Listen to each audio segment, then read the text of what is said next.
ذکر حق کے نور سے روشن ہے اس کی صبح و شام، اس کے ہر گوشے میں گونجے حق تعالیٰ کا کلام۔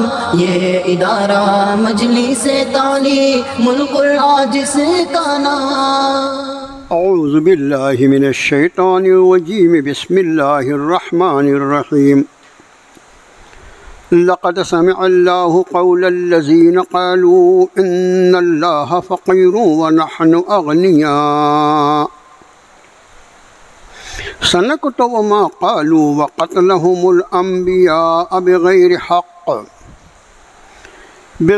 حق ونقول ذوقوا عذاب الحریق ذلك بما قدمت أيديكم وأن الله ليس بظلام للعبيد الذين قالوا إن الله أحد إلينا ألا نؤمن لرسول حتى يأتينا بقربان تأكله النار قل قد جاءكم رسل من قبلي بالبينات وبالذي قلتم فلم قتلتموهم إن كنتم صادقين فإن كذبوك فقد كذب رسل من قبلك وجاءوا بالبينات والزبر والكتاب المنير كل نفس ذائقة الموت وإنما توفون أجوركم يوم القيامة فمن زحزح عن النار وأدخل الجنة فقد فاز وما الحياة الدنيا إلا متاع الغرور لتبلغن في أموالكم وأنفسكم وَلَتَسْمَعُنَّ مِنَ الَّذِينَ أُوتُوا الْكِتَابَ مِنْ قَبْلِكُمْ وَمِنَ الَّذِينَ أَشْرَكُوا أَذًى كَثِيرًا وَإِنْ تَصْبِرُوا وَتَتَّقُوا فَإِنَّ ذَلِكَ مِنْ عَزْمِ الْأُمُورِ وَإِذَا أَخَذَ اللَّهُ مِيثَاقَ الَّذِينَ أُوتُوا الْكِتَابَ لَتُبَيِّنُنَّهُ لِلنَّاسِ ولا تكتمونه فنبذوه وراء ظهورهم واشتروا به ثمنا قليلا فبئس ما يشترون لا تحسبن الذين يفرحون بما أتوا ويحبون أن يحمدوا بما لم يفعلوا فلا تحسبنهم بمفازة من العذاب وَلَهُمْ عَذَابٌ أَلِيمٌ وَلِلَّهِ مُلْكُ السَّمَاوَاتِ وَالْأَرْضِ وَاللَّهُ عَلَى كُلِّ شَيْءٍ قَدِيرٌ صدق اللہ العظیم۔ آمنت بما انزل اللہ من کتاب۔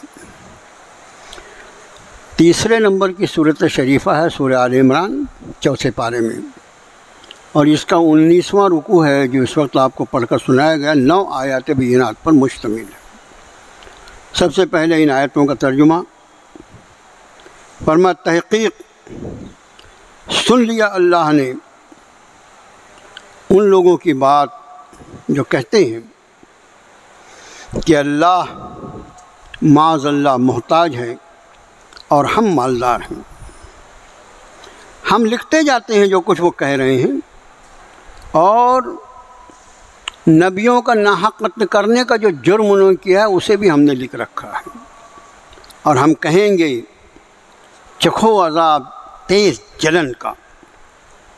یہ اس لیے کہ تمہارے ہاتھوں نے یہی سب کچھ آگے بھیجا، اور یہ کہ اللہ بندوں پر ظلم نہیں فرماتا۔ یہ وہ لوگ ہیں جو کہتے ہیں کہ بے شک اللہ نے ہم سے عہد لے رکھا ہے اس بات کا کہ ہم اس وقت تک کسی رسول پر ایمان نہ لے آئیں جب تک وہ ہمارے پاس یا ہمارے سامنے وہ نذر یا قربانی نہ پیش کر دے جسے آگ جلا کے خاک کر دے۔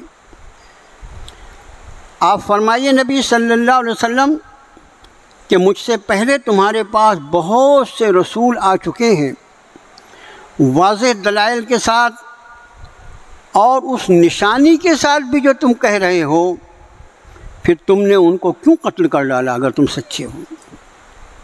پھر اگر وہ آپ کی تکذیب کرتے ہیں نبی صلی اللہ علیہ وسلم، تو تحقیق آپ سے پہلے بہت سے رسولوں کی تکذیب کی جا چکی ہے جو آئے تھے واضح دلائل کے ساتھ اور کتابوں کے ساتھ اور صحیفوں کے ساتھ اور روشن کتابوں کے ساتھ۔ ہر نفس کو موت کا مزہ چکھنا ہے، اور در حقیقت تمہیں قیامت کے دن تمہارا پورا اجر، پورا بدلہ دیا جائے گا۔ پھر جو کوئی اس دن جہنم سے بچا لیا گیا اور جنت میں داخل کر دیا گیا، بس وہ کامیاب ہو گیا، اور دنیا کی زندگی دھوکے کے سامان کے سوا کچھ بھی نہیں ہے۔ ضرور بالضرور تمہیں آزمایا جائے گا تمہارے مالوں سے اور تمہاری جانوں سے، اور ضرور تمہیں سننا پڑے گا ان لوگوں سے جنہیں دی گئی کتاب تم سے پہلے، اور مشرکوں سے بہت ساری تکلیف دہ باتیں۔ اور پھر اگر تم صبر کرو اور پرہیزگاری اختیار کرے رہو تو بے شک یہ بڑے ہمت کے کام ہیں۔ اور جب اللہ نے پختہ عہد لیا ان لوگوں سے جنہیں دی گئی تھی کتاب کہ ضرور بالضرور تم بیان کر دو گے اس کے مضامین کو لوگوں کے لیے اور اسے چھپاؤ گے نہیں، پھر بھی انہوں نے اسے اپنی پیٹھوں کے پیچھے ڈال دیا اور حاصل کیا اس سے حقیر مول۔ بہت ہی برا ہے جو کچھ انہوں نے حاصل کیا۔ نہ سمجھیں وہ لوگ جو بڑے خوش ہو رہے ہیں اپنے اعمال پر، اپنے کرتوتوں پر، اور وہ یہ چاہتے ہیں کہ جو کچھ انہوں نے کیا، جو کچھ انہوں نے نہیں کیا اس پر بھی ان کی تعریف کی جائے۔ اے نبی صلی اللہ علیہ وسلم، تم ان لوگوں کو عذاب سے بچا ہوا نہ سمجھنا، ان کے لیے دردناک عذاب ہے۔ اللہ ہی کی بادشاہت ہے آسمانوں اور زمین میں، اور اللہ ہر چیز پر پوری قدرت رکھتے ہیں۔ یہ 9 آیات بینات کا ترجمہ جو سورہ آل عمران کی 19ویں رکوع کی آیتیں ہیں۔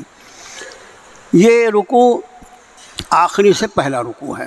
سورہ آل عمران میں 20 رکوع ہیں پورے، اور آخری رکوع پر انشاءاللہ 20واں رکوع جو ہوگا اس میں سورت پوری ہو جائے گی انشاءاللہ۔ آج کی آیتوں کا ترجمہ سماعت فرما کر آپ کو انداز ہوا ہوگا کہ کتنے مضامین رب تعالیٰ نے اس میں بیان فرمائے۔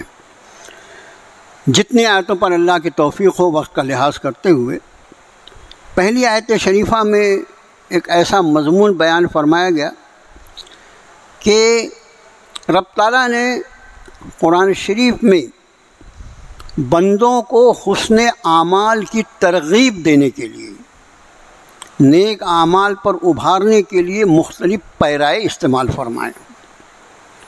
اس میں انفاق فی سبیل اللہ کے راستے میں مال خرچ کرنا، یہ دین اسلام میں عبادات میں سے ایک اہم ترین عبادت ہے۔ اللہ کے راہ میں مال خرچ کرنا ایمان والے کے لیے اس لیے آسان ہوتا ہے کہ اس کا یہ ایمان ہے کہ میرے پاس جو کچھ ہے اس میں میرا کچھ نہیں ہے، بلکہ سب کا سب میرے رب کا دیا ہوا ہے، اور وہ یہ جانتا ہے کہ جس رب نے مجھے آج دیا ہے وہ کل بھی دے گا۔ دوسرے، پھر اللہ کی راہ میں خرچ کرنے کی جو بے پناہ اجر اور اس کا بدلہ جس کا تذکرہ قرآن شریف نے، اور ایک ایسا بدلہ کہ لا خوف علیہم ولا ہم یحزنون، کہ ان کو ان کے انفاق فی سبیل اللہ کی بدولت اللہ تعالیٰ ایسی زندگی عطا فرمائے گا جو ہر خوف اور ہر غم سے آزاد ہوگی۔ ان سب میں ایک صورت شریفہ ہے 27ویں پارے میں، سورۃ الحدید۔ یہ مدنی صورت ہے، اور پوری سورہ حدید جو ہے، اگر کبھی کسی کو ایسی ضرورت ہو کہ بھئی اللہ کے راستے میں خرچ کرنا اس کے سارے مسائل مجھے معلوم کرنا ہے تو وہ سورہ حدید کو پڑھ لے. اس میں اس مضمون کو، بنیادی مضمون اس سورت کا، سورہ حدید کا جو ہے وہ انفاق فی سبیل اللہ. اس میں ایک آیت شریفہ ہے، بندوں کو اس عمل کی طرف راغب کرنے کے لیے رب نے ایسا ایمان افروز پیرایا اختیار فرمایا، ایمان کو بڑھا دینے والا. فرمایا من ذا الذی یقرض اللہ قرضا حسنا فیضاعفہ لہ ولہ اجر کریم. تم میں کون ہے جو اللہ کو قرض حسنہ دے، یعنی جو کچھ تم اللہ کے راستے میں اس کے رضا کے لیے خرچ کرو گے وہ گویا واپسی کے اعتبار سے ایسا ہے جیسے کسی نے کسی کو قرض دیا ہے. اب مجھے بتائیے کہ ہر مومن جو اپنے رب کی عظمتوں سے، اس کے تقدس سے، اس کی شان سے، اس کی کبریائی سے واقف ہے، اس آیت شریفہ کو سن کر اس کے دل میں بخیل سے بخیل آدمی بھی ہوگا تو وہ بھی خرچ کرنے پر آمادہ ہو جائے گی کہ کیا میرے رب کی شان ہے، ایسا رب مجھے اپنے ذمے قرض بیان فرما رہا ہے جو کچھ میں اس کے راستے میں خرچ کروں. تو یہ اصل میں ترغیب، جس کو ایک لفظ کہا جاتا ہے، کسی کام کی طرف رغبت دلانا. دیکھو دو لفظ استعمال ہوتے ہیں، بلکہ ایک کتاب بہت مشہور ہے، اس کا نام ہی ترغیب و ترہیب ہے. ترغیب کا مطلب ہوتا ہے کسی کام کی طرف رغبت دلانا، متوجہ کرنا، اور ترہیب کا مطلب ہوتا ہے کسی کام سے روکنا، اسے ڈرا دینا. بہت اہمیت ہے، اور قرآن شریف میں دونوں مضامین ہیں. تو اس ترغیبی مضمون کو سن کر اہل ایمان کا تو ایمان بڑھ گیا، ان کے جی کھل گئے. لیکن یہ یہود جو مدینے میں بڑی آبادی تھی جن کی، اور جن کا کام ہی تھا ایسی باتیں ایجاد کرنا اور ایسی باتیں کہنا جو ایمان والوں کے دل آزاری بھی ہو اس سے، اور اس کے ساتھ ہی معاذ اللہ ثم معاذ اللہ، اللہ اور اس کے رسول کی شان میں توہین کرنے میں ان کو کوئی شرم، کوئی غیرت نہیں تھی. جب یہ مضمون آیا کہ رب تعالیٰ فرما رہے ہیں کہ من ذا الذی یقرض اللہ قرضا حسنا، وہ کون ہے جو اللہ کو قرض حسنہ دے، تو اس پر انہوں نے کہا، فرمایا لقد سمع اللہ قول الذین قالوا ان اللہ فقیر ونحن اغنیاء. تحقیق سن لیا اللہ نے ان لوگوں کا قول جنہوں نے یہ کہا کہ معاذ اللہ، اللہ فقیر ہے، اللہ محتاج اور ہم غنی. اس لیے کہ ظاہر ہے کہ قرض مانگتا عام طور سے دنیا کی زندگی کا دستور یہ ہے کہ ضرورت مند جو ہے وہ قرض مانگتا ہے، اور جو فارغ البال ہے وہ قرض کو دیتا ہے، اس کی ضرورت پوری کرتا ہے. انہوں نے اسی قانون دنیا کو معاذ اللہ ثم معاذ اللہ یہاں بھی سمجھا. اور حقیقت یہ ہے، مفسرین یہ لکھتے ہیں کہ وہ اہل کتاب تھے، ان کا عقیدہ تو ایسا نہیں ہوگا، لیکن صرف مذاق اڑانے کے لیے معاذ اللہ اور اہل ایمان کا جی دکھانے کے لیے انہوں نے یہ بات کہی. رب تعالیٰ اتنا ناراض ہوئے، فرمایا سنکتب ما قالوا، ہم لکھ رہے ہیں جو کچھ وہ کہتے ہیں، ہم اس کو لکھتے جاتے ہیں. وَقَتْلَهُمُ الْأَنْبِيَاءُ بِغَيْرِ حَقٍّ، ہمیں فرمایا یہ صرف اسی بات کے کہنے کے مجرم تھوڑی ہیں، اے نبی صلی اللہ علیہ وسلم یہ اس سے بھی بڑا جرم کا ارتکاب کر چکے ہیں جو اللہ کی زمین پر جس سے بڑا کوئی جرم نہیں ہو سکتا، کہ انہوں نے اللہ کے نبیوں کو قتل کر دیا ہے. انہوں نے اللہ کے نبیوں کو قتل کر دیا ہے، یہ جرم بھی ان کے نامہ اعمال میں لکھے ہوئے ہیں. وَنَقُولُ ذُوقُوا عَذَابَ الْحَرِيقِ، اور ہم کہیں گے قیامت کے دن کہ چکھو تیز جلن کا عذاب. ذَلِكَ بِمَا قَدَّمَتْ أَيْدِيكُمْ وَأَنَّ اللَّهَ لَيْسَ بِظَلَّامٍ لِّلْعَبِيدِ، یہ وہ ہے جو تمہارے ہاتھوں نے آگے بھیجا تھا، اور یہ کہ اللہ بندوں پر ظلم نہیں کرتا. اب یہاں ایک سوال پیدا ہوتا ہے، جن کو اللہ پاک نے قرآن شریف سے شغف عطا فرمایا ہے. یہ اللہ کا شکر ادا کرنے کی بات ہے کہ اللہ تعالیٰ کسی کو اپنی کتاب سے شغف اور شوق عطا فرما دے، میں اللہ کی کتاب کو سیکھوں. ایک سوال یہ پیدا ہوتا ہے کہ جو یہود اس وقت موجود تھے جب نزول قرآن ہو رہا تھا، وہ خود جو تھے وہ تو ظاہر ہے کسی نبی کے قتل کے مجرم نہیں تھے، جو خاندان اس وقت موجود تھا. ہاں، قتل انبیاء کا مشہور واقعہ حضرت زکریا اور حضرت یحییٰ کے ساتھ یہ واقعات پیش آئے تھے. یہ دو انبیاء ایسے کہ انہوں نے، ان یہودیوں نے ان کو شہید کر دیا ہے. اور سیدنا عیسیٰ روح اللہ کے لیے انہوں نے اپنی پوری کوشش کی ان کو صلیب پہ چڑھانے کی، تو اللہ کا فیصلہ تھا کہ اللہ نے ان کو بچا لیا. لیکن دو انبیاء، دو انبیاء تو یہ ہیں، اس کے علاوہ اور انبیاء کا بھی تذکرہ بائبل میں ہیں جن کے یہ قتل کے مجرم ہیں. اس میں ایک حضرت یرمیہ ایک نبی ہیں، اس طرح اور کئی انبیاء ہیں جن کو قتل انہوں نے کیا ہے. تو اب سوال یہ پیدا ہوتا ہے کہ رب تعالیٰ یہ فرما رہے ہیں کہ ہم نے ان کے اس جرم کو بھی لکھا ہے، تو ابھی جو لوگ موجود ہیں وہ تو اس جرم کا مرتکب وہ نہیں ہیں. تو اس پر ایک بہت اہم نوٹ امام قرطبی رحمۃ اللہ علیہ نے لکھا ہے، اللہ کے لیے اپنے ذہن میں اس کو رکھیں، بہت اہم نوٹ ہے. امام قرطبی رحمۃ اللہ علیہ فرماتے ہیں کہ کوئی آدمی کفر نہ کرے، کوئی آدمی کفر نہ کرے مگر کفر پر راضی ہو. سمجھ رہے ہیں آپ؟ آدمی خود کفر نہ کرے مگر کفر پر راضی ہو تو اس کے بھی نامہ اعمال میں اس کفر کے کرنے کا جرم لکھا جائے گا، اس لیے کفر پر راضی ہے. ٹھیک اسی طرح یہ خاندان یہود جو اس وقت موجود تھا، ہر چند کے وہ اس وقت موجود نہیں تھے جب انبیاء کا یہ زمین پر شہید کیا گیا، لیکن بہرحال اپنے باپ دادوں کے اس جرم کو وہ جرم نہیں سمجھتے تھے، بلکہ اس پر وہ فخریہ بیان کرتے تھے کہ ہمارے باپ دادا نے معاذ اللہ ثم معاذ اللہ یہ کام بھی کیا ہے. تو اس جرم میں ان کے راضی رہنے کی وجہ سے رب تعالیٰ نے فرمایا کہ ایک گناہ تو وہ جن لوگوں نے کیا، اور دوسرا وہ گناہ جو لوگ ان کے اس گناہ پہ راضی ہوں وہ سب کے سب اس گناہ میں شریک ہوں گے. اس لیے فرمایا کہ تمہارا یہ جرم بھی ہم لکھ کے رکھا ہے ہم نے، جو تم نے نبیوں کو شہید کیا ہے. یہ نقطہ ہمیشہ یاد رہے. پھر امام قرطبی نے ایک عجیب حدیث بیان کی. حدیث شریف کا مضمون خود اتنا عجیب ہے، بلکہ میں یہ کہوں تو کوئی حرج نہیں کہ آج ہی یہ حدیث شریف مجھے معلوم ہوئی. ہمارے ہے کون سا مطالعہ، لیکن اس کے بعد کچھ حدیث ایسی ہوتی ہیں آپ کو میں سناتا ہوں انشاءاللہ.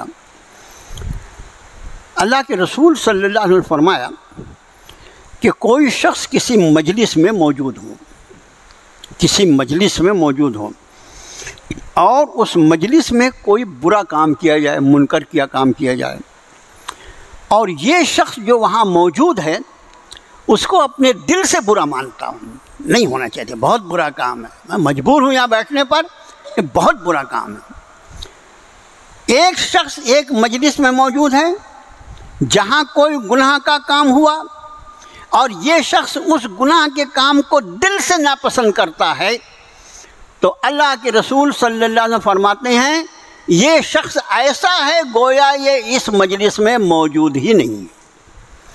اور پھر آگے کا حصہ اور بھیانک فرمایا، کسی مجلس میں کوئی منکر کا ارتکاب کیا گیا، کوئی گناہ کا کام کیا گیا، اس میں کوئی شخص فی نفسہ ہی موجود نہیں تھا، مگر اس عمل بد کو سن کر اگر یہ محسوس کرتا ہے کہ وہ ٹھیک ہوا تو عدم موجودگی کے بعد بھی وہ اس محفل میں موجود سمجھا جائے گا، اور اس کو اچھا سمجھنے کی وجہ سے اس کو بھی اس کا گناہ ملے گا. ہے نا مضمون عجیب و غریب؟ اس سے آپ انداز کریں کہ ایک مومن کی زندگی کتنی محتاط ہونی چاہیے، کتنی محتاط زندگی ہونی چاہیے. آگے کا مضمون، الذین قالوا ان اللہ عہد الینا، وہ لوگ جو کہتے ہیں کہ ہم سے اللہ نے یہ عہد لیا ہے کہ ہم اس وقت تک کسی نبی پر یا رسول پر ایمان نہ لائیں جب تک وہ ہم کو قربانیوں کے یا نذر و نیاز کو آگ سے جل جانے کا معجزہ نہ دکھا دیں. یہ پچھلی اقوام کا یہ طریقہ رہا ہے. میرے بھائیوں، جناب رسول اللہ صلی اللہ علیہ وسلم کی اس امت پر جس میں اللہ نے ہمیں اور آپ کو پیدا فرمایا، اللہ کے بڑے احسانات ہیں. پچھلی امتوں کے بعض احکام اتنے سخت تھے کہ جب ان کو پڑھو اور ان کو سنو تو رونگٹے کھڑے ہو جاتے ہیں. کہ خدا نہ خواستہ ایسا حکم اس امت کو دے دیا جاتا تو یہ امت کہاں کھڑی رہتی. ابھی تو پورا دین، حدیث شریف ان الدین یسر، دین جو ہے وہ سراپا آسانی ہی آسانی ہے، اتنا آسان دین. اس کے بعد بھی ہم کو معاذ اللہ وہ بوجھ لگتا ہے تو یہ ہماری بد نصیبی ہے. پچھلی امتوں کے لیے اللہ کا یہ دستور تھا. دو چیزیں یاد رکھیے. ایک تو پچھلی امتوں پر مال غنیمت جو تھا اس کا استعمال جائز نہیں تھا. مال غنیمت کیا ہوتا ہے؟ جب کہیں جہاد ہوتا ہے اور اس کے بعد دشمن کے شکست کھانے کے بعد جو مال ہاتھ آتا ہے وہ مال غنیمت کہنا. اسلام میں ابھی اس کا تذکرہ ایک دو درس پہلے آیا تھا کہ ہمارے یہاں اس کا باقاعدہ اصول ہے. رب تعالیٰ نے اس کے حصے تقسیم فرما دیے. وَاعْلَمُوا أَنَّمَا غَنِمْتُم مِّن شَيْءٍ فَأَنَّ لِلَّهِ خُمُسَهُ وَلِلرَّسُولِ. 10واں پارہ جہاں سے شروع ہوتا ہے وہاں سے اس حصے کو اللہ نے تقسیم فرما دیا. جو مال غنیمت ہے اس کو اسی طریقے سے تقسیم کیا جائے. مطلب مال غنیمت پورا کا پورا امت مسلمہ کے کام آئے گا. لیکن پچھلی امتوں کے لیے مال غنیمت حلال نہیں تھا، بلکہ وہ پورا کا پورا مال غنیمت جلا کے اس کو خاک کر دینا ضروری تھا، کچھ بھی استعمال نہیں. ٹھیک اسی طرح جو قربانیاں اللہ کے واسطے پیش کی جا رہی ہیں، وہ چاہے جانی قربانی ہو، مالی قربانی ہو، اناج کی قربانی ہو، کپڑے کی کوئی بھی چیز جو اللہ کے راستے میں دی جانی ہے اللہ کو راضی کرنے کے لیے، اس کا طریقہ کار یہ تھا کہ اس کو بستی کے باہری حصے میں لے جا کر رکھا جائے اور ایک آگ آسمان سے اترتی تھی اللہ کے حکم سے، اور جس کی قربانی قبول کر لی گئی اس کو جلا کے خاک کر دیتی تھی. اور اب ظاہر ہے کہ ایک وقت میں آبادی کے کئی لوگوں نے اپنی قربانیاں وہاں لے جا کر رکھی ہیں، اپنی نظر و نیاز وہاں رکھی ہے. آگ آئی اور چند لوگوں کی قربانیوں کو جلا کے خاک کر دیا اور چند کی قربانیوں کو چھوڑ دیا، تو کھلے خزانے یہ بات معلوم ہو جاتی تھی کہ کس کی قربانی قبول ہوئی اور کسی نہیں ہوئی. جس کی قربانی کو آگ نہ کھائے اس کے لیے یہ طے تھا اس شریعت میں کہ اللہ نے اس کی قربانی کو قبول نہیں کیا. اب آپ بتائیے ہمارے ساتھ اللہ کا کتنا ستاری کا معاملہ ہے، کتنا پردہ ڈالا ہے اس امت مسلمہ کے حالات کے اوپر رب کائنات نے. کچھ بھی کرے، حلال کرے، حرام کرے، جائز کرے، ناجائز کرے، اللہ نے پردہ ڈال رکھا ہے. اب آخرت کا میدان جو ہے وہاں تو پردہ اٹھے گا، لیکن دنیا میں اس کی عزت، اس کی عصمت جو ہے اس کو باقاعدہ محفوظ رکھا. تو ان یہودیوں نے یہ کہا کہ ہم اصل میں آپ پر اس لیے ایمان نہیں لا رہے ہیں کہ ہم سے یہ عہد لیا گیا ہے کہ ہم جب تک کوئی نبی ہم کو یہ معجزہ نہ دکھا دے ہم اس پر ایمان نہ لائیں. اب مفسرین فرماتے کہ اس آیت کو پڑھنے کے بعد بعض مسلمانوں کو لگتا ہوگا کہ ایسا کیوں نہیں ہوا کہ اللہ تعالیٰ نے اپنے نبی پاک صلی اللہ علیہ وسلم کو ان گنت معجزات عطا فرمائے. ان گنت سبھی حدیث شریف کی بڑی کتابوں میں جو معجزات کے باب ہیں، کتنے معجزات ہیں آپ صلی اللہ علیہ وسلم کو جو رب نے عطا فرمائے. ان معجزات کی فہرست میں سب سے عظیم الشان معجزہ اللہ کی کتاب یعنی قرآن ہے، اور اس کے بعد دوسرے نمبر کا معجزہ واقعہ معراج ہے، اور اس کے بعد پھر کتنے معجزات ہیں. تو لوگوں کو مفسرین لکھتے ہیں لوگوں کو لگتا ہوگا کہ کیا وجہ تھی کہ اگر جب انہوں نے یہ مانگا تھا اتنے معجزات تو اللہ نے اپنے نبی کو عطا فرمائے تھے، یہ ایک معجزہ بھی عطا فرما دیتے. لیکن وہ علام الغیوب ہیں، ان کو معلوم ہے کہ یہ جو کہہ رہے ہیں یہ صرف ان کی منہ کی موزوری ہے.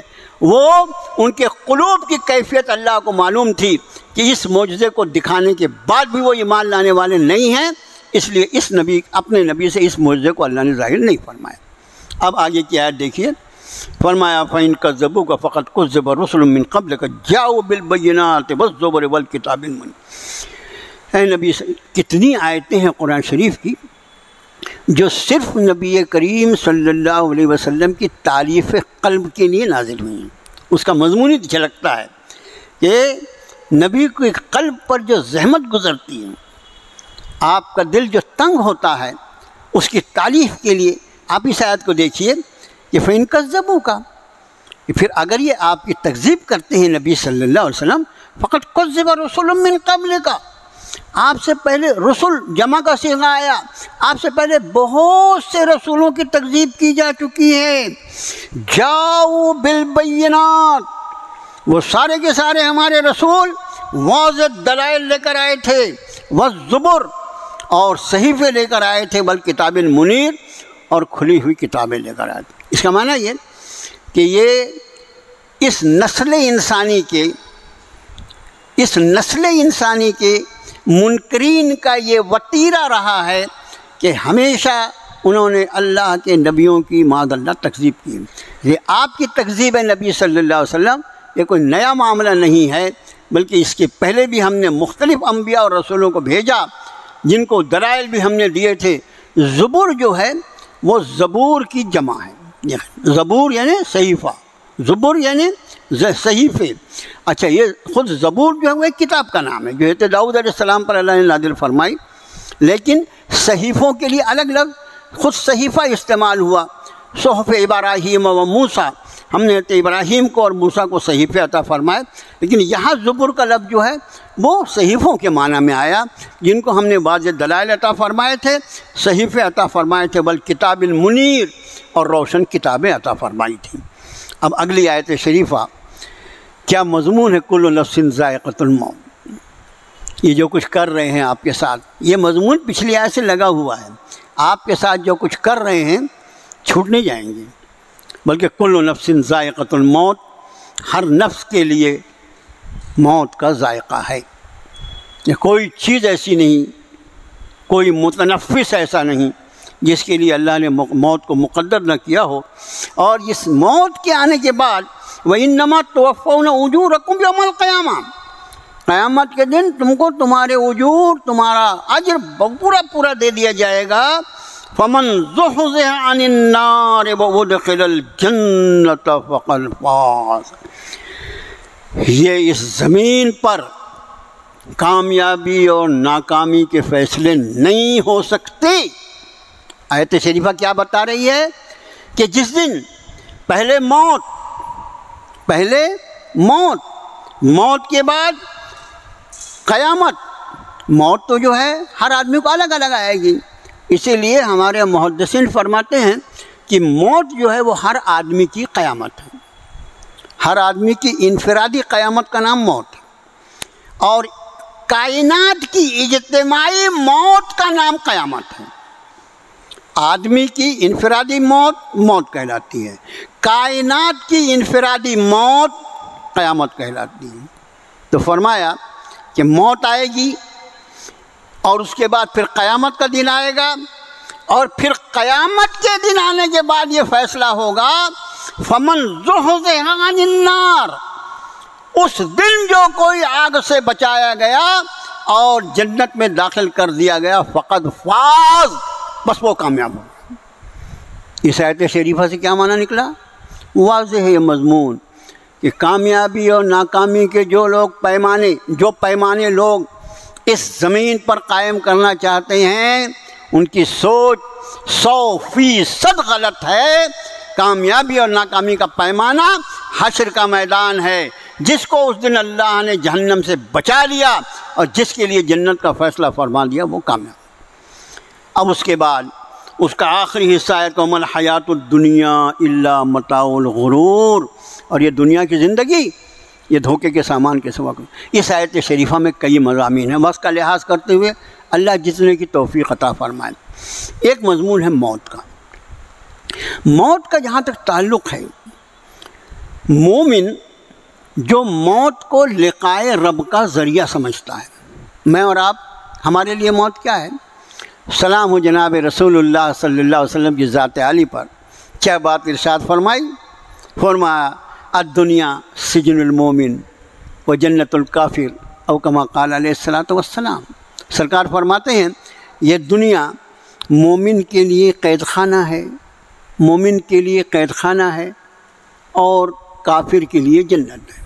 اس کا معنی مومن اس دنیا میں چاہے کتنی بھی عیش والی زندگی گزار رہا ہوں، بہرحال وہ قید خانے میں، اور قید خانہ وہ چیز ہے جس کو کوئی آدمی اپنے لیے پسند نہیں کرتا، اس کا معنی یہ ہے کہ مومن کی نگاہ جو ہوگی ہمیشہ اس دن پر ہوگی جو قید خانے سے آزادی کا دن ہے، اور وہ دن اس کی موت کا دن ہے، وہ دن اس کی موت کا دن ہے۔ اور کیسا دن بھی دیکھیے آپ، ہمارے امام صاحب نے مغرب کی نماز میں دوسری رکعت میں پڑھا کہ ایسا وقت ایمان والے کے لیے ہوتا ہے کہ جب اس کی روح اس کے جسم سے جدا ہوتی ہے، اور اس وقت اس کو یہ خوشخبری سنائی جاتی ہے، یا ایتھا النفس المطمئنہ۔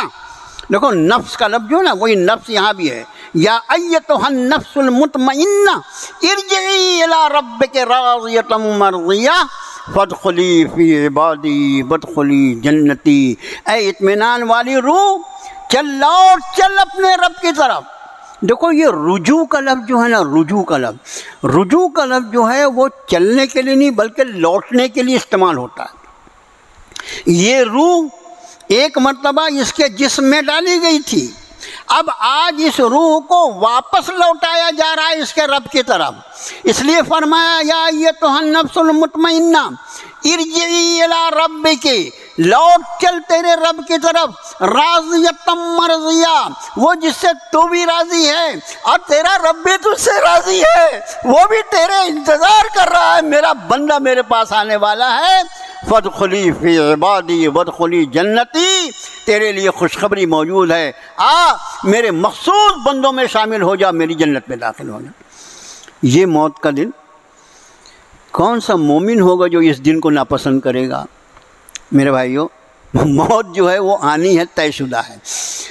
اس میں ایک بات میں اور عرض کروں قرآن شریف کا طالب علم ہونے کے ناطے، کہ خود آج بھی ہم جس معاشرے میں رہتے ہیں، اس میں اللہ کا شکر ہے جن کو اللہ نے جتنی اپنی معرفت، اپنی محبت، اپنی رضا کے خیال کی توفیق عطا فرمائی ہے۔ الحمدللہ ثم الحمدللہ، ہم پورے وثوق سے یہ کہہ سکتے ہیں، پورے یقین سے کہہ سکتے ہیں کہ موت کا تذکرہ ان کے لیے باعث تسکین ہوتا ہے، ان کے لیے باعث تسکین ہوتا ہے۔ واہ کیا تذکرہ فرمایا آپ نے مولانا، کیا عنوان چھیڑ دیا۔ اور اس کے مقابلے میں جس انسان کی زندگی اللہ کی نافرمانی اور نفس پرستی میں گزر رہی ہے، موت کا تذکرہ اس کے لیے اتنا ہی پریشان کن ہوتا ہے۔ اور پھر اس سے ہٹ کر بیچارے وہ جن کے پاس نہ کوئی نبی ہے، نہ کتاب ہے، نہ یوم آخرت ہے، وہاں تو عالی جناب یہ سمجھ لیجئے کہ لفظ موت آپ نے کہا تو ان کے چہرے کا رنگ اڑ جاتا ہے۔ اس کا تذکرہ، اس کے علاوہ اور کوئی بات کرو، کیوں؟ یہی حقیقت ہے جسے قرآن نے بیان فرمایا، وَلَتَجِدَنَّهُمْ أَحْرَصَ النَّاسِ عَلَىٰ حَيَاةٍ وَمِنَ الَّذِينَ أَشْرَكُوا۔ یہ یہودیوں کا تذکرہ فرما رہے ہیں، یہ یہود ان کا تذکرہ ہے، ان کی ایک نفسیاتی جو سوچ ہے اس کو رب تعالیٰ فرما رہے ہیں، لَتَجِدَنَّهُمْ أَحْرَصَ النَّاسِ عَلَىٰ حَيَاةٍ وَمِنَ الَّذِينَ أَشْرَكُوا۔ دیکھو تم ان یہودیوں کو زندہ رہنے کا سب سے زیادہ شوقین پاؤ گے، زندگی کے سب سے زیادہ حریص پاؤ گے، لالچی پاؤ گے۔ وَمِنَ الَّذِينَ أَشْرَكُوا، ارے یہاں تک کہ مشرکوں سے بھی زیادہ یہ لمبی لمبی زندگی گزارنا چاہتے ہیں۔ رب نے فرمایا یَوَدُّ أَحَدُهُمْ لَوْ يُعَمَّرُ أَلْفَ سَنَةٍ، اس میں سے ہر آدمی یہ چاہتا ہے کہ کاش اس کو 1000 سال کی عمر دے دی جائے۔ آگے فرمایا وَمَا هُوَ بِمُزَحْزِحِهِ مِنَ الْعَذَابِ أَن يُعَمَّرَ، اگر ان کو یہ لمبی عمر دے بھی دی جائے تو عذاب الہی سے یہ بچ نہیں سکیں گے۔ یہ اللہ دیکھ رہا ہے جو کچھ یہ کر رہے ہیں۔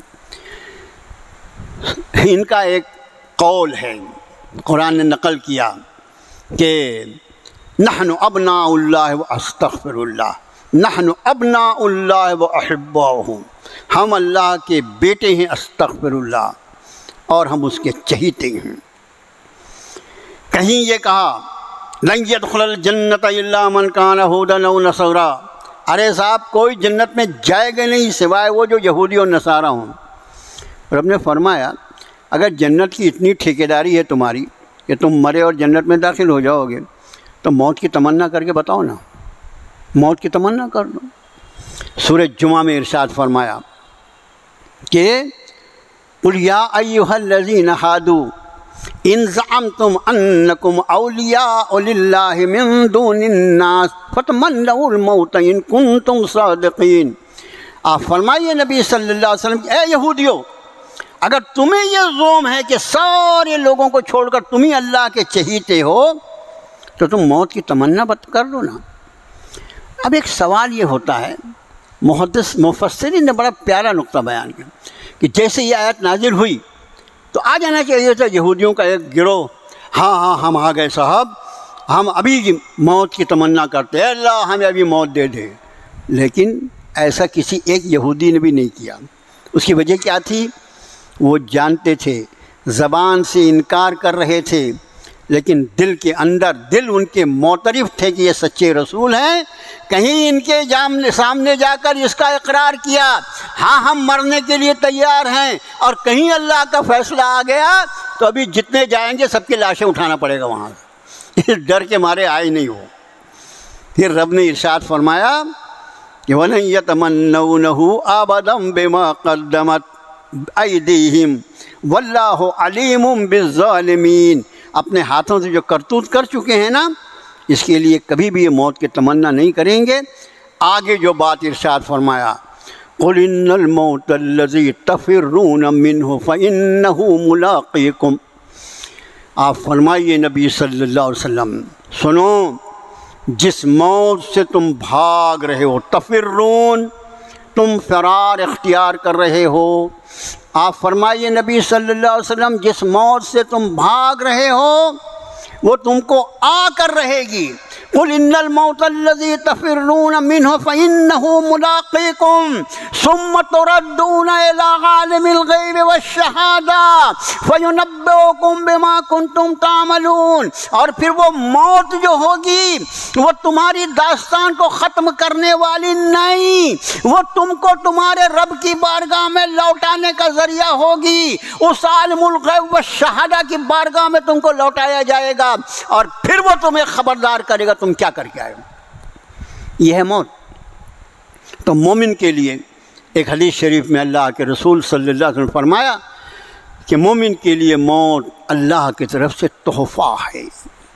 اس لیے کہ ہم آپ سارے ایمان والے، قرآن شریف نے جن دعاؤں کی تلقین فرمائی، سکھلایا ہم کو، نبی کریم صلی اللہ علیہ وسلم نے جن دعاؤں کو ہم کو سکھلایا، ان دعاؤں میں اہم ترین دعا جو ہے وہ جہنم سے اللہ کی پناہ مانگنا اور جنت کا سوال کرنا۔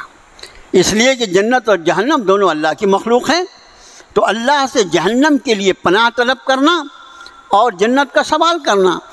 اور جنت کا داخلہ جو ہے وہ بغیر موت کے ممکن نہیں ہے۔ کوئی زندہ رہ کے جنت میں داخل ہو جائے یہ ممکن نہیں ہے۔ یہ شرف صرف جناب محمد الرسول اللہ صلی اللہ علیہ وسلم کے لیے اللہ نے مقدر فرمایا تھا۔ وہ خصوصیات نبوت میں سے ہے کہ اللہ نے آپ صلی اللہ علیہ وسلم کو آپ کی اس حیات مبارکہ میں جنت کی اور جہنم کی سیر کروا دی۔ یہ اللہ کا معاملہ، مخصوص معاملہ ہے، ورنہ جنت میں داخلے کے لیے موت شرط ہے۔ اب بغیر موت کے اگر آدمی جنت میں جا نہیں سکتا تو یقینی بات وہی ہے جو اللہ کے رسول نے فرمایا کہ موت جو ہے وہ ایمان والے کی جو تحفہ ہے، وہ تحفہ ایمان والے کے ہاتھ میں آتا ہے، جس کو حاصل کر کے وہ جنت میں داخلے کے لیے یہ کہا جا سکتا ہے کہ وہ حقدار ہو جاتا ہے۔ اس وقت میرا جی چاہتا ہے، بہت پہلے، کئی سال پہلے، یہ ہمارا جو سوشل میڈیا ہے اس میں تو خرابیاں بہت زیادہ ہیں، بہت زیادہ۔ میں نے ابھی پچھلے عرصے میں شاید کہا تھا کہ اس سے بچے آدمی، وہی تقویٰ ہے آج کے دور میں۔ یہ کبھی کبھی کچھ بہت اچھی چیزیں بھی آ جاتی ہیں۔ اس میں کئی سال پہلے ایک صاحب نے، رمضان کا مہینہ تھا، اور اس وقت انہوں نے ایک میسج بھیجا، وہ اتنا اچھا میسج تھا مجھے یاد رہ گیا، اور وہ یہ تھا کہ اگر تم اپنی زندگی کو رمضان کی طرح گزارو گے، رمضان میں آدمی کیسا تقویٰ رہتا ہے، رمضان کو کیسے احتیاط سے گزارتا ہے، تو انہوں نے لکھا تھا کہ اگر تم اپنی زندگی کو رمضان کی طرح گزارو گے تو تمہاری موت کا دن عید کا دن ہوگا، تمہاری موت کا دن عید کا دن ہوگا۔ ٹھیک اسی طرح جس طرح ہر وہ شخص جس نے رمضان کے حقوق کو ادا کیا ہے، عید کا دن اس کے لیے سب سے زیادہ خوشی کا دن ہوتا ہے، ٹھیک اسی طرح موت کا دن اس کے لیے عید کا دن ہوگا، اس کے اس تقوی اور پرہیزگاری کی وجہ سے جس طرح اس نے زندگی۔ تو میرے بھائیوں، موت نہ آئے یہ ممکن نہیں ہے۔ اے اللہ مجھے اور پوری امت مسلمہ کو موت سے بچانا، یہ دعا کرنا ناجائز ہے۔ ہر دعا جائز نہیں ہے، ذرا آدمی نے ہوش میں رہ گا، ایسا کیسے تو موت یہ کرے گا مجھے موت نہ آئے۔ رب نے فرمایا نحن قدرنا بینکم الموت، ہم نے تمہاری مقدر میں موت کو لکھ دیا ہے، میں نے تیرے لیے مقدر کر دیا، تو کہتا یہ نہیں ہے آئے گی، آ کر رہے۔ یہاں بھی فرمایا کل نفس ذائقۃ الموت، سب کے لیے ہم نے موت کو مقدر کر دیا، آ کے رہے گی۔ تو موت نہ آئے اس کی دعا کرنا ناجائز۔ موت اپنے وقت پر آئے گی۔ اب سب سے بہترین چیز جو ہے، ہم نے موت کے لیے کیا تیاری کی ہے۔ موت کے آنے کا وقت متعین نہیں ہے۔ قرآن نے فرمایا یا ایھا الذین آمنوا اتقوا اللہ حق تقاتہ ولا تموتن الا وانتم مسلمون، اے ایمان والو تم اللہ کا ایسا لحاظ کرو جیسا لحاظ کرنے کا حق ہے، تمہیں موت نہ آئے مگر حالت اسلام پر۔ میری موت مجھے نہیں معلوم مسجد میں آئے گی یا بازار میں آئے گی، گھر میں آئے گی یا کہاں آئے گی، مجھے نہیں معلوم میری موت کب آئے گی۔ اور میرے رب نے یہ ارشاد فرما دیا وَلَا تَمُوتُنَّ إِلَّا وَأَنْتُمْ مُسْلِمُونَ، تمہیں موت نہ آئے مگر حالت اسلام پر۔ اس آیت شریفہ نے ایک ایک مومن کو اس کا پابند کر دیا کہ اس کی زندگی کا لمحہ لمحہ حالت اسلام پر زندہ ہو۔ وہ صرف مسجد میں ہی مسلمان نہ رہے بلکہ بازاروں میں بھی مسلمان رہے، اپنے دفتروں میں بھی مسلمان رہے، وہ اگر حاکم ہو تو بھی مسلمان رہے، وہ محکوم ہو تو بھی مسلمان رہے، اگر وہ آقا ہے تو بھی مسلمان رہے، وہ غلام ہو تب بھی مسلمان رہے، وہ سونے گیا ہو بستر پہ تب بھی مسلمان رہے، یہ جاگتا ہے تب بھی مسلمان رہے، ہر حال میں مسلمان رہے۔ اس لیے خدا جانے کس وقت اس کی موت آ جائے، اور اس کے رب نے اس کو اس کا پابند کیا ہے وَلَا تَمُوتُنَّ إِلَّا وَأَنْتُمْ مُسْلِمُونَ۔ تو موت نہ آئے یہ ممکن نہیں ہے۔ ہاں مگر ایک حدیث شریف اور بھی سن لیجئے تاکہ اس مضمون کو پورا سمجھیں آپ۔ حضرات صحابہ نے جب ان مضامین کو ان کے سامنے رب نے نازل فرمایا، اللہ کی کتاب، وہ خود نبی کریم صلی اللہ علیہ وسلم کی زبان مقدس سے سن رہے تھے، کیا خوش نصیب لوگ تھے۔ انہوں نے عرض کیا کہ اللہ کے رسول صلی اللہ علیہ وسلم جب موت کا وقت متعین ہے تو پھر ہم یہ جو اپنی بیماریوں کا علاج کرتے ہیں یہ کریں یا نہ کریں۔ دیکھیے کتنا تقویٰ تھا، کتنی احتیاط تھی۔ ہمارے علاج کرنے کی وجہ سے کہیں اللہ ناراض تو نہیں ہو جائے گا؟ یہ میں نے موت کا ایک وقت مقرر کیا ہے، نہ اس کے پہلے آئے گی نہ اس کے بعد آئے گی، کیوں علاج کر رہا ہے؟ آپ نے فرمایا نہیں، یہ علاج جو ہے اللہ نے ہر بیماری کو پیدا کیا، بیماریوں کے علاج بھی اللہ نے پیدا فرمائے، اور جب بیماری اللہ کے اتارے ہوئے علاج سے مل جاتی ہے تو اللہ کے حکم سے شفا ہو جاتی ہے۔ کیا فرمایا؟ بیماری بھی اللہ کی پیدا کردہ، علاج بھی اللہ کا پیدا کردہ، شفا بھی اللہ کا امر۔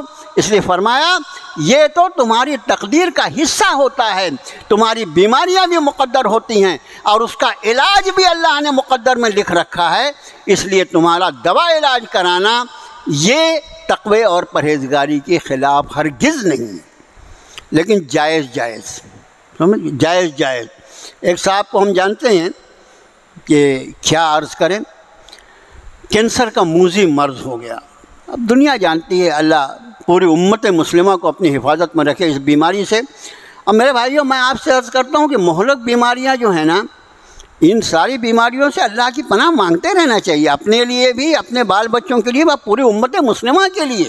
پوری امت جو ہے یہ ایک پوری امت جو ہے یہ ایک یونٹ ہے۔ اب وہ ہو گیا، آخری اسٹیج چل رہا تھا، اس میں بڑی کیفیات پہ ہوتی ہیں، یہاں علاج کراؤ وہ کراؤ، اب کیمو کر لو یہ کر لو۔ اس میں کسی نے معلوم نہیں کس نے ان کے کان میں پھونک دیا، یہ معاذ اللہ وہ کوئی جادو ٹونا کرنے والے سفلی علاج جس کو بولتے ہیں، اس علاج سے یہ ٹھیک ہو سکتا ہے۔ استغفر اللہ۔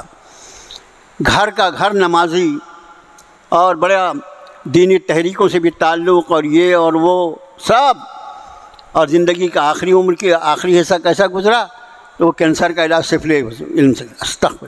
اس لیے ہمیشہ آپ کا خادم یہ عرض کرتا ہے کہ جو کچھ اس ذرائع اور اسباب، حلال اور جائز اسباب کا اختیار کرنا مسلمان کے لیے جائز ہے، ورنہ یہ سمجھ لو کہ جتنی دنیا میں خواہشات اور ضروریات ہیں ان سب کو پورا کرنے کے لیے اللہ نے دو راستے پیدا فرمائے ہیں۔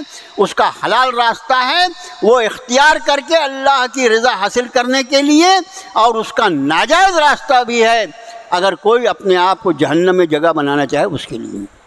ہمیشہ خیال رکھیں کہ دوا علاج، دوا بھی، دعا بھی قرآن شریف سے بھی اس کا علاج ہو، مرض کا احادیث مبارکہ کی دعاؤں سے بھی ہو، اللہ کے نیک بندوں سے بھی اس کا سب ہو، لیکن اس میں کوئی ایسا راستہ اختیار نہیں کی جائے جو شریعت مطہرہ کے دائرے کے باہر ہے۔ تو بجائے اس کے کہ آدمی موت سے ڈرے، اس کو بہتر یہ ہے کہ وہ موت کی تیاری رکھے۔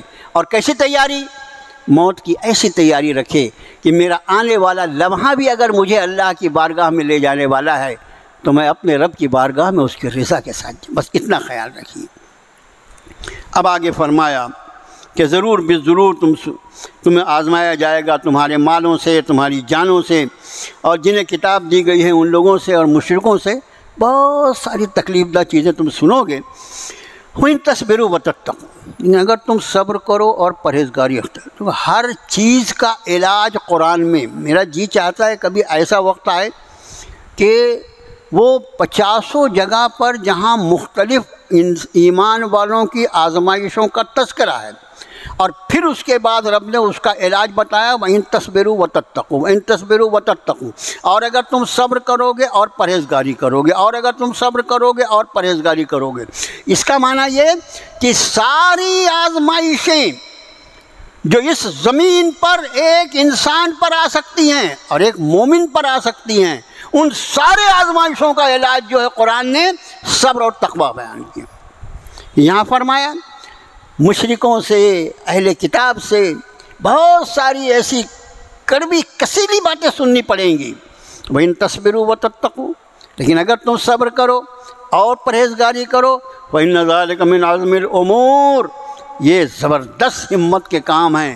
جو کام تمہارے شایان شان ہے وہ یہ ہے کہ تم ہمت کے ساتھ اس پہ صبر کر جاؤ اور اللہ کی پرہیزگاری اختیار کرو۔ اور اس کے بعد آیت شریفہ میں، اگلی آیت میں فرمایا کہ جب اللہ نے میثاق پختہ عہد لیا اہل کتاب سے کہ جو کچھ تمہاری کتاب میں ہم نے بیان کیا اس کو لوگوں کے سامنے بیان کرو گے، اس میں چھپاؤ گے نہیں، انہوں نے اس عہد کو پیٹھ کے پیچھے پھینک دیا اور اس کے بدلے حقیر مول لے لیا۔ بہت ہی برا ہے جو وہ۔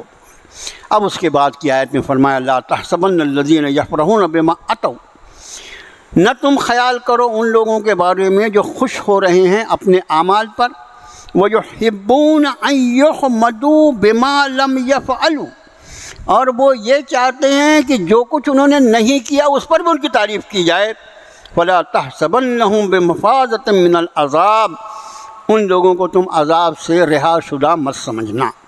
بھائیو بہت یعنی اہم مضمون ہے، لیکن وقت اتنا نہیں بچا ہے۔ 8:30 کی اذان ہے مسجد کی۔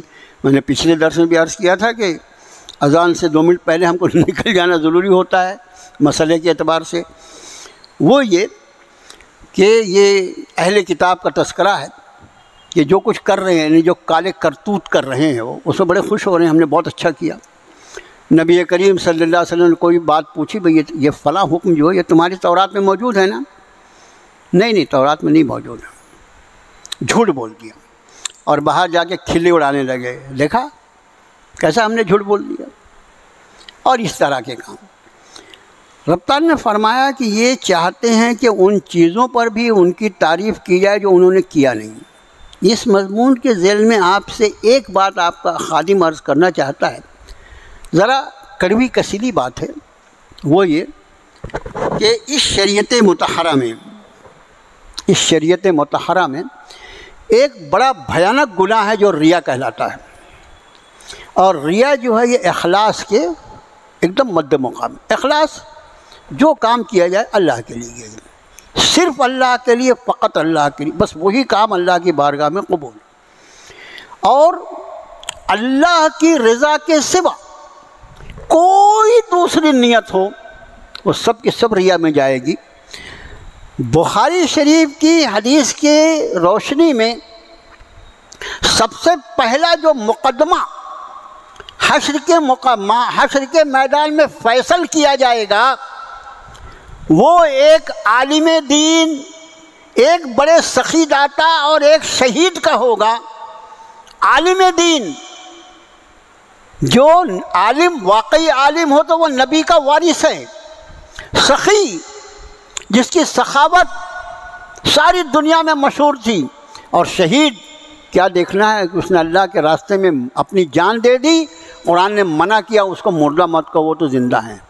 ان تین کا فیصلہ ہوگا اور تینوں کو رب کائنات فرمائیں گے ہاں تم نے یہ کیا ضرور، لیکن تم نے صرف اس لیے کیا تھا کہ دنیا میں تمہارا نام ہو، تمہارا نام دنیا میں ہو چکا، میرے لیے تم نے نہیں کیا تھا، اس لیے میرے پاس اس کا کوئی اجر نہیں ہے، اور تینوں کو جہنم رسید کر دیا۔ سب سے پہلا فیصلہ اس کا ہو، سمجھیا؟